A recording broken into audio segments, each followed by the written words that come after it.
అధ్యాపక బృందం, మిగతా నిర్వహణ బృందం, వేదికను అలంకరించిన పెద్దలు అందరికీ కూడాను గణతంత్ర దినోత్సవ శుభాకాంక్షలు. ధన్యవాదాలు. వాస్తవంగా 1930 జనవరి 26వ తేదీన సంపూర్ణ స్వరాజ్య ప్రభుత్వాన్ని ఏర్పాటు చేసుకుంది భారతదేశం.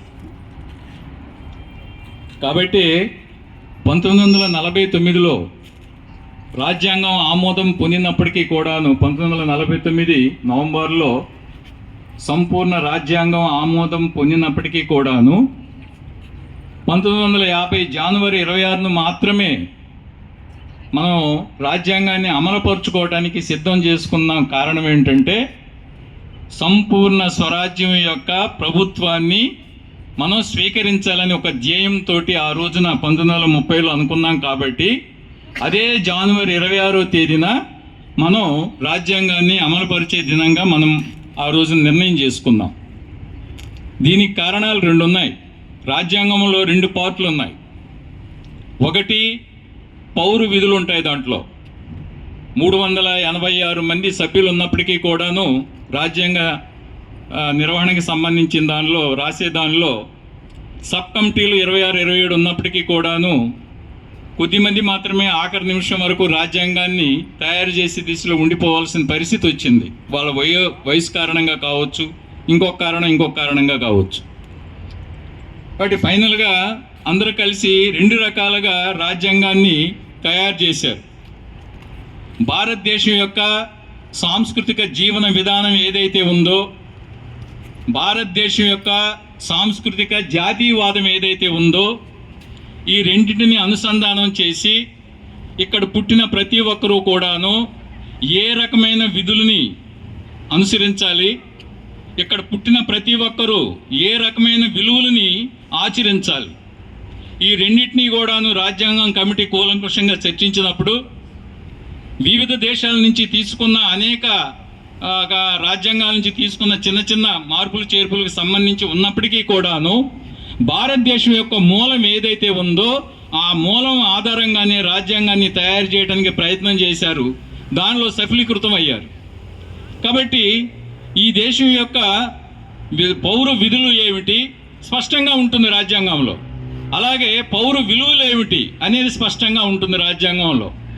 కాబట్టి పౌర విధులు ఎలా ఉండాలి అన్నప్పుడు వివిధ దేశాల నుంచి తీసుకున్న రాజ్యాంగాల్లోని చిన్న చిన్న అంశాలతో పాటు ఈ దేశం యొక్క సాంస్కృతిక జాతీయవాదం ఏదైతే ఉందో దాన్ని ఏ విధంగా ఈ పౌరులు ఇక్కడ అనుసరించాలి, ఆచరించాలి అన్న పద్ధతుల్లో పౌర విధులు తయారయ్యాయి. అలాగే పౌర విలువలు ఏవైతే ఉన్నాయో వీటిని తయారు చేసే సమయంలో ఇక్కడున్న భారతదేశంలో ఉన్న ప్రతి కుటుంబం ఏ రకమైన విలువలతోటి, ఏ రకమైన ఆదర్శంతో, ఏ రకమైన జీవన విధానంతో ఉంటే ఈ దేశము రాబోయే 100 సంవత్సరాలు 1000 సంవత్సరాలు ఈ స్వరాజ్యాన్ని నిలబెట్టుకోవటం కోసం ఈ కుటుంబం, ఈ వ్యక్తులు ప్రయత్నం చేస్తారన్న ఆధారంగా దాన్ని తయారు చేయటం జరిగింది. కాబట్టి స్వరాజ్యం 1947 ఆగస్టు 15 వచ్చినప్పటికీ కూడాను 1857 నుంచి దీనికోసం అనేక రంగాలుగా అనేక పద్ధతుల్లో ప్రయత్నం చేశారు. ఉరికంబాలు ఎక్కారు, రక్తం చిందించారు, జైలుకి వెళ్ళారు. ఈ త్యాగాలన్నింటినీ ఆధారంగానే ఈ రెండింటిని తయారు చేసి మనకి ఇచ్చారు. కాబట్టి పౌర విధులు ఏవైతే ఉన్నాయో వాటిని రాజ్యాంగంలో పొందుపరుస్తూ పౌర విలువలు ఎలా ఉండాలి అనుకున్నప్పుడు ఈ దేశం యొక్క ఆదర్శ పురుషుడు ఎవరైతే మనం అనుకుంటున్నామో ఆయన యొక్క చిత్రపటాన్ని కూడాను రాజ్యాంగంలో ఈ రోజున రాజ్యాంగం యొక్క మొదటి పేజీ తీయగానే 2వ పేజీలో ఆయన చిత్రం ఉంటుంది. అదే శ్రీరాముడు. కాబట్టి శ్రీరాముడి యొక్క జీవన విధానంలో ఆయన ఆచరించిన విలువలు ఏవైతే ఉన్నాయో వాటినన్నిటినీ కూడాను ఈ దేశం యొక్క పౌరులు ప్రతి ఒక్కరూ కూడాను మానసికంగా, శారీరకంగా సిద్ధంగా వాటిని ఆచరించే దిశలో ఉండాలనే ఉద్దేశంతో రాజ్యాంగంలో శ్రీరాముడి యొక్క చిత్రాన్ని ఈ రోజు వరకు ఉంది. రాజ్యాంగం మొదట అట్ట తీయగానే 2వ పేజీ మొదటి పేజీలో పీఠిక ఉంటుంది, 2వ పేజీలో రాముడి యొక్క చిత్రం ఉంటుంది. కాబట్టి రాముడి యొక్క జీవన విధానంలో అంతఃపుర వాసం నుండి అరణ్యవాసం వరకు 14 సంవత్సరాలు దేనికోసమైతే ఆయన అరణ్యవాసం చేశాడో దేనికోసమైతే ఆయన నారబట్టలు ధరించాడో, దేనికోసమైతే కష్టాలని బాధలని అన్నిటినీ కూడా అనుభవించాడో, ఆ 14 సంవత్సరాల యొక్క ఆయన అనుభవమే ఆ తర్వాత అయోధ్యకు రాజుగా మారటానికి సిద్ధమైంది.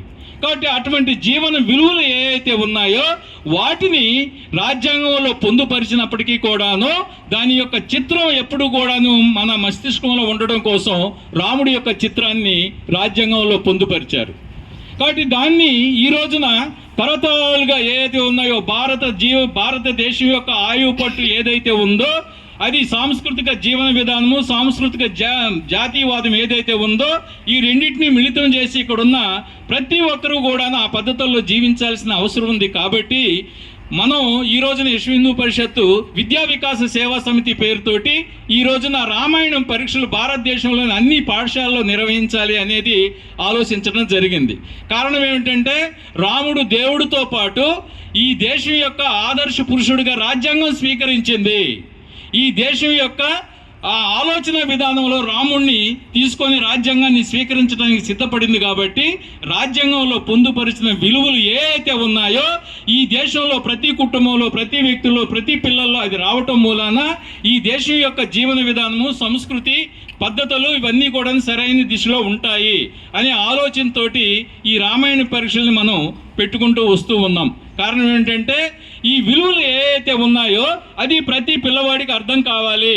అలాగే రామాయణంలోని పాత్రల పరిచయం కావాలి, రామాయణంలోని నీతి పరిచయం కావాలి, రామాయణంలోని రాక్షసత్వాన్ని ఎలా రాముడు దాన్ని సంహరించాడో అది అర్థం కావాలి. కాబట్టి ఈ దేశం యొక్క డైవర్సిటీ, వివిధత ఏదైతే ఉందో, ఎంపవర్మెంట్ ఏదైతే, సాధకారిత ఏదైతే ఉందో ఈ రెండింటినీ సరైన పద్ధతుల్లో రాబోయే తరాలు దీన్ని ముందుకు తీసుకుపోవాలి.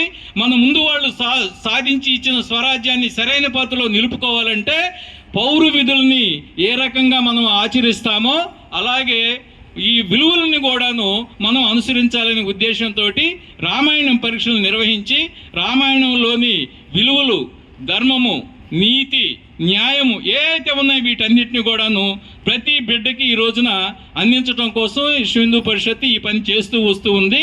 కాబట్టి దీనికి అనుగుణంగా రాబోయే రోజుల్లో పాఠశాలలతో పాటు మన కుటుంబంలో కూడాను మన పిల్లల ఆధారంగా వీటిని మనం జీవన విధానంలోకి తీసుకురావటం మూలాన మనం అందరం కూడాను రాజ్యాంగం ఏదైతే మనకు అందించిందో దాన్ని ముందుకు తీసుకుపోవటానికి రాబోయే తరాన్ని ఈ రోజున మనం తయారు చేస్తూ వస్తూ ఉన్నాం. కాబట్టి దీన్ని కుటుంబంతో పాటు యువతతో పాటు అలాగే సామాజికంగా కూడాను ఈ రోజున ఉన్న అశాంతి ఏదైతే ఉందో దాన్ని అన్నింటినీ కూడాను బయటకు పోవాలంటే మనిషి యొక్క, వ్యక్తి యొక్క ఆలోచనలో మార్పు రావాలి, ఆలోచనలో శాంతి ఉండాలి, సమన్వయం ఉండాలి. జీవన విధానంలో నేను ప్రక్కవాడికి అన్యాయం చేయకూడదు, ప్రక్కవాడిని దోసుకోకూడదు, ప్రక్కవాడిని కొట్టకూడదు, నా వరకు నేను ఉండాలి, అందరిని కలుపుకుపోవాలి అనే దృష్టికోణం ఏదైతే ఉందో సమాజంలో వచ్చిన రోజున మాత్రమే పూర్వీకులు మనకి వాళ్ళు ఏదైతే త్యాగాలు చేసి స్వరాజ్యాన్ని అందించారో దీన్ని నిలుపుకోవటానికి రాబోయే తరాలను ఈ రోజున మనం తయారు చేసుకుంటూ వస్తూ ఉన్నాం. కాబట్టి ఆ పద్ధతుల్లోనే రామాయణ పరీక్షలు నిర్వహిస్తూ వస్తున్నాం. ఈ కాలేజీలో యాజమాన్య అధ్యాపక బృందము అలాగే కాలేజీ యాజమాన్యం అందరూ కూడాను దాదాపు 450 మంది పిల్లల వరకు పరీక్షలు నిర్వహించారు. ఆ పద్ధతుల్లో ఇప్పుడు వాళ్ళందరికీ కూడా వచ్చిన వాళ్ళకి మెమోంటోస్ కూడా ప్రదానం చేయటం ఉంటుంది. కాబట్టి కాలేజీ యాజమాన్యానికి, ప్రిన్సిపాల్ గారికి ధన్యవాదాలు విశ్వ హిందూ పరిషత్ వైపు నుంచి తెలుపుతూ ఈ అవకాశం ఇచ్చిన కాలేజీ అధ్యాపక బృందానికి, ప్రిన్సిపాల్ గారికి ధన్యవాదాలు తెలుపుకుంటూ జై శ్రీరామ్.